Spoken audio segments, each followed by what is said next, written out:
¿Qué tal? Muy buenas tardes. Los estamos recibiendo acá en Televisión Pública, Noticias Internacional, con esta edición, como cada sábado, acompañándolos hasta las 14 horas. Ayelen, ¿cómo estás, Rulo? ¿Todo bien? Bien, todo bien. Una semana intensa en varios temas, pero sí, me parece que el tema que sigue concentrando la atención es el tema de la pandemia y muchos conflictos sociales que se están dando en algunos países que necesariamente están vinculados al tema de las necesidades que plantea la pandemia. Pero también fue una semana de varias cumbres internacionales. Sí, varias cumbres. Tuvimos la cumbre de líderes por el cambio climático en los Estados Unidos, o promovida por Joe Biden, de la cual participó también el gobierno argentino, y la cumbre iberoamericana. Y ahí tocaron el tema concretamente de las vacunas, de la pandemia y la importancia de entenderla como un bien común. De hecho, sobre esto hizo referencia mismo el Papa Francisco, que dijo que hay que tratar de trabajar en esto de revisar la revisión de las vacunas, y sobre todo algo que está instalando países, por ejemplo, como India, también Sudáfrica y Bolivia, también en América Latina, que lleva una campaña muy fuerte, que es el tema de las patentes, ¿no? De liberar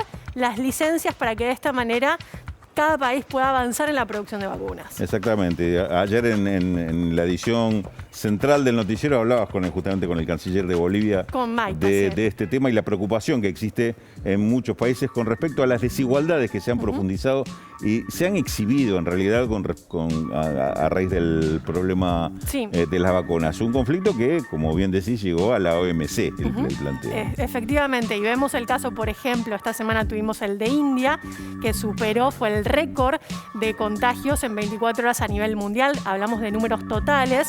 Por supuesto, tiene una población de más de 1.300 millones de habitantes, así que son números entendibles también para esas dimensiones. Pero un país que lo tenía controlado estalló nuevamente las últimas semanas, y tenemos ahí a India, que es el principal productor de vacunas, que dijo: yo, hasta que no inmunice a mi población, no voy a avanzar con el tema de la distribución a terceros países, lo cual complica también el escenario, no solamente al interior de India, sino para afuera también. Sí, y no es el único país que parecía que tenía controlado. Fíjate que lo que pasó en Chile, que estaba punteando en las campañas de vacunación en la región, y sin embargo en las últimas semanas se le complicó a Piñera con varios conflictos que se provocan a raíz de las consecuencias sociales que está teniendo la pandemia, ¿no? Los reclamos de más recursos para las poblaciones más indigentes. Pero si les parece, vamos a ver primero un enfoque general de qué está pasando en el mundo, cómo se está combinando el tema de las vacunas, las demandas y la geopolítica, que están dándose principalmente los bloques más poderosos del mundo. Vemos el informe y después lo comentamos.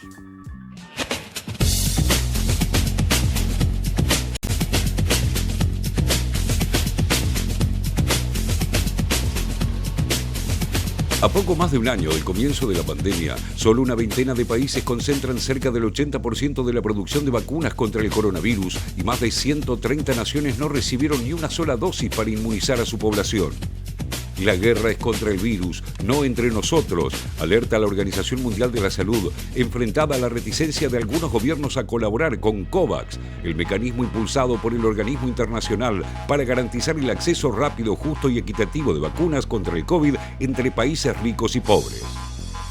Scaling up production and equitable distribution remains the major barrier to ending the acute stage of this pandemic.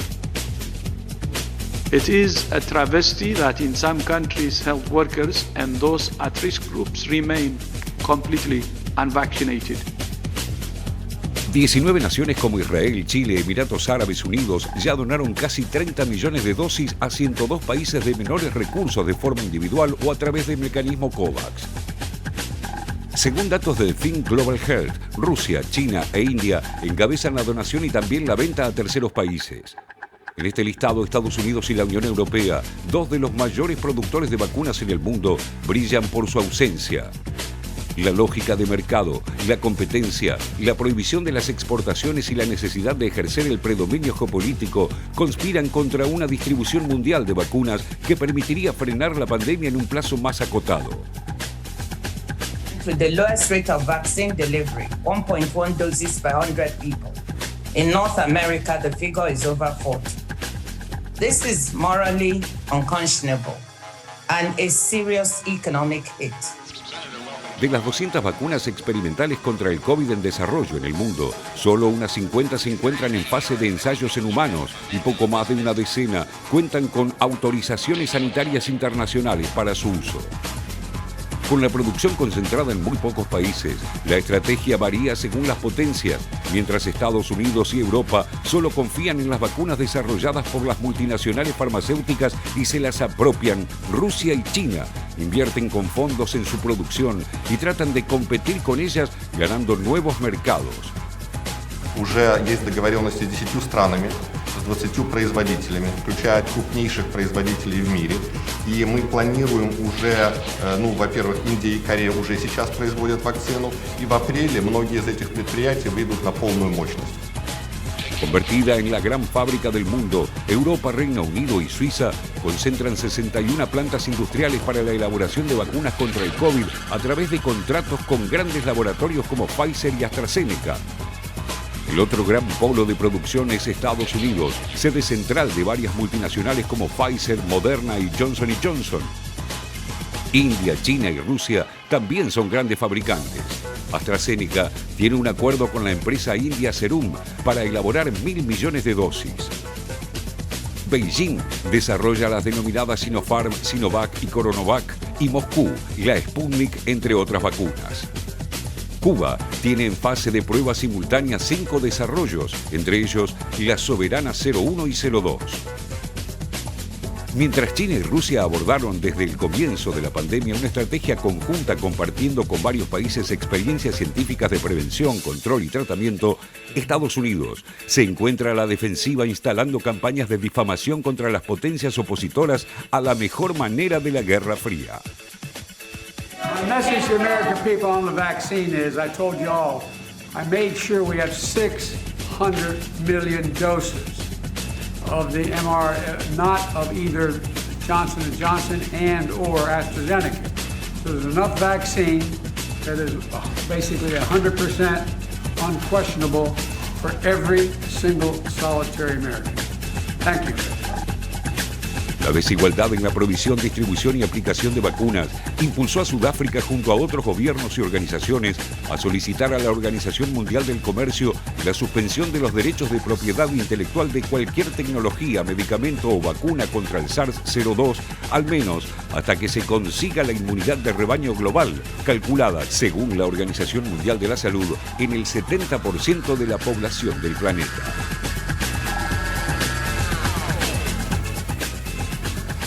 Y es interesante ver y analizar de manera comparativa cómo avanza el plan de vacunación en el mundo, porque ahí empiezan a aparecer esas diferencias también regionales y vemos muchas diferencias a escala del hemisferio norte, hemisferio sur, donde se ven unas diferencias en materia de distribución, también de producción. Si podemos, vamos a avanzar con el primer mapita. En este caso, hablamos de la marcha de vacunación a nivel global.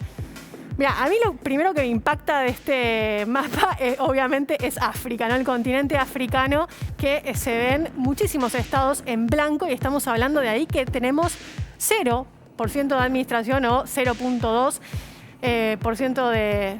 No sería por ciento, sería 3%, el por ciento de administración de vacunas. Sí, pues cada 100. Y fíjate, y en el mejor de los casos entre 1 y 2%, ¿no? Los países que están en celeste son muy poquitos los que están ya en el rango de 5 al 10% y no pasa mucho más de ahí, ¿no? Vos sabés que también con el tema, por ejemplo, de la vacuna contra el HIV en el 98 pasó lo mismo en África, donde pedían justamente la liberación de las patentes porque no llegaban, eran muy costosas para su población, y fijémonos que vuelve a repetirse la historia también en este caso con la vacuna contra el coronavirus. Qué lejos que estamos, ¿no? De esa meta que dicen del 70% de la población mundial vacunada, y esto está muy en línea con el reclamo de que se levanten las restricciones que imponen las patentes, el derecho a la propiedad intelectual por parte de los grandes laboratorios, que lo que hacen es tener el monopolio del mercado mientras hayan inscripto ellos como la novedad la nueva vacuna, y no dejar producir a países que están en condiciones de producir. Hablábamos del caso de India, bueno, Argentina también en este caso Brasil y otros países que están en condiciones de producir más vacunas y no pueden hacerlo por la imposición de las patentes medicinales. Y aparte ahí las industrias farmacéuticas entran en un discurso medio tramposo de que de esta manera no se incentiva el desarrollo tecnológico, la innovación en ciencia, cuando sabemos que también los estados hoy por hoy están aportando muchísimo dinero para que avance la producción. Digo, es miles de millones de dólares en Estados Unidos, estoy hablando también en los países europeos, donde los estados aportan justamente para que avance la producción y la investigación, sobre todo en materia de vacunas. Así que ahí, el rendimiento económico para las farmacéuticas también, insisto, hay que pensarlo también como un bien común en un contexto global de emergencia como el que estamos viviendo. Frente a una pandemia, ¿qué es lo que se prioriza y cuál es el interés que debería mover la investigación? Nos vamos a ver en otro cuadro justamente lo que mencionabas, Salle, cómo se está dando la marcha de los planes, los programas de vacunación por países. Acá tenemos destacado los países que ya han llegado a un porcentaje más alto de vacunación de su población. Ya lo comentábamos en otros programas, el caso de Israel, ¿no? Sí. Israel ya está superando el 60%. En el caso también aparece en segundo lugar Reino Unido con el 48% y Chile con el 40%. Un dato a tener en cuenta también es que actualmente más del 50% de las vacunas están concentradas en los países más desarrollados, sobre todo aquellos que tienen el 16% de la población. Es decir, vemos una distribución muy desigual entre distribución de vacunas y población total. El caso de Estados Unidos también es uno de los que más emblemáticos porque ha cambiado mucho su política, por supuesto, en el último tiempo desde la asunción de Joe Biden, donde hay una política de realmente avanzar con un plan de vacunación muy veloz, podríamos decir, porque el cambio fue muy vertiginoso para toda su población. Dos casos que quería señalar, uno el de Chile que mencionamos al principio, que venía con un muy buen ritmo la campaña de vacunación, pero se le han generado problemas sociales muy graves porque evidentemente no está atendido el problema de los ingresos de la población, aquellos sectores que quedaron sin trabajo, sin forma de tener recursos y evidentemente los planes del gobierno no están atendiendo eso y hoy tiene mucha gente en la calle, paros portuarios que están liderando de alguna forma los portuarios la lucha y la protesta en general de la población. Y el caso de Brasil, que también Brasil tiene indicadores hoy muy preocupantes en cuanto a al deterioro social que tiene, un país muy grande con una vacunación que está apenas en el 11,7% y con las desigualdades internas que también se da en este tema de la vacunación. Me parece también importante resaltar en el caso de Brasil y hay otros estados, por supuesto, también donde vemos una clara diferencia entre los distintos estados, entre los distintos, sabemos que San Pablo avanzó con la vacuna china también y el Instituto Butantan para avanzar en una producción para cubrir a sus ciudadanos y no pasa lo mismo en otros estados de Brasil que no pudieron acordar de esta manera bilateral entre los laboratorios. Por la falta de una política firme de parte del gobierno nacional, federal, ¿no? De la falta de convencimiento de Bolsonaro en este tipo de campañas ha dejado a merced de la posibilidad y la voluntad de los gobernadores de cada uno de los estados. Si te parece, vamos a ver otra plaquita ahora. En este caso, otros países. Bahrein, mira, aparece ahí con el 37% de la población vacunada. Hungría, Hungría 35%, Serbia 27%, Francia 19%, Turquía e India. India bajo, ¿no? Recién lo decíamos, comparativamente con el resto de los países para ser quienes también son los principales productores de la vacuna. Son números. India hoy, el país que está encabezando en el mundo la cantidad, el volumen de contagios diarios.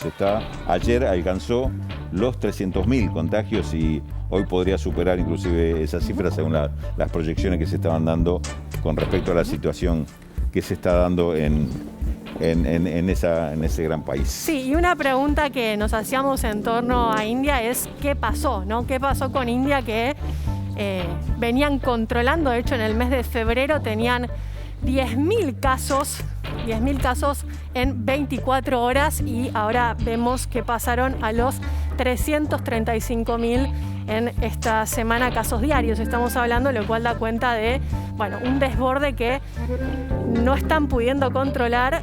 Una de las críticas que recibió el primer ministro de la India, Narendra Modi, fue justamente que no cerró a tiempo. Digo, estas discusiones que a veces se dan en todos los países y generan también muchas tensiones en todos los países, que es cómo cerrar, en qué momento, si confiarse o no cuando empieza a descender el pico de la pandemia. Que fue un poco lo que pasó a India, ¿no? A fin de año, a fin de 2020, abrió porque los indicadores le estaban dando favorablemente y dijo, bueno, vamos a recuperar la economía con esto. Y se vio de manera muy impactante con las festividades también religiosas, esas imágenes que nos llegaron de 25 millones de personas reunidas justamente. No es culpa de eso, pero digo, cuando también desde la política se dan estas indicaciones, a veces también no necesariamente hay una responsabilidad social que dice no voy a concentrarme sin barbijo en lugares cerrados, y se da de todos modos y después vemos los efectos también. Un caso también a prestarle atención, creo que es el caso de Japón. Digamos, primero porque también entró en una situación así de emergencia para de repente cerrando todo. Es muy estricto lo que se está haciendo en Japón, por lo menos en algunas localidades, en algunas ciudades importantes. Y por otra parte, porque Japón todavía mantiene la intención de ser sede de los Juegos Olímpicos dentro de 3 meses.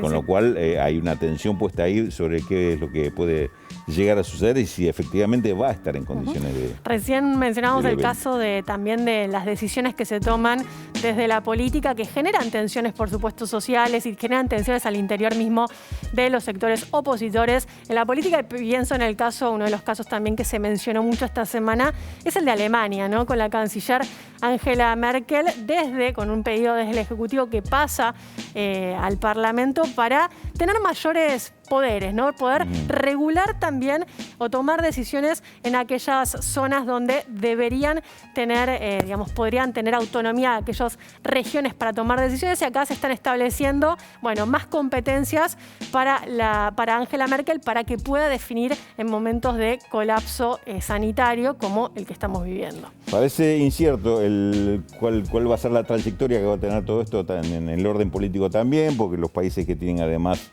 la capacidad de producir las vacunas también están cambiando algunos de ellos de estrategia. China ahora va a priorizar la vacunación interna y no tanto el tema de la exportación, lo que le significaba la vacuna para llegar a distintas regiones. Está el tema de Rusia también con la Sputnik, y Estados Unidos con una política por ahora diferente, muy... Y nos olvidamos también de un tema de ámbito multilateral que es el COVAX, que con muchas críticas, ¿no? De una estrategia de la Organización Mundial de la Salud para repartir vacunas en aquellos países más vulnerables, de menos recursos comparativamente con los países centrales, pero que estamos viendo que están llegando tarde. La promesa que hicieron inicialmente no la tienen. De hecho, el gobierno uruguayo fue muy crítico con el reparto de vacunas, así que, vemos las dificultades también en un contexto como este. Y un tema que va a quedar en agenda pendiente, me parece, para la discusión inclusive posterior a todo esto, va a ser el tema si este tema, por ejemplo, de los medicamentos y las vacunas, ¿tiene que estar en la Organización Mundial de Comercio o tendría que volver a la Organización Mundial de la Salud? Definitivamente. Son muy distintas las prioridades en un caso y en otro, y las consecuencias también estamos viendo que son muy diferentes. Y ahora vamos a pasar a los tweets de la semana leído por Félix Taylor.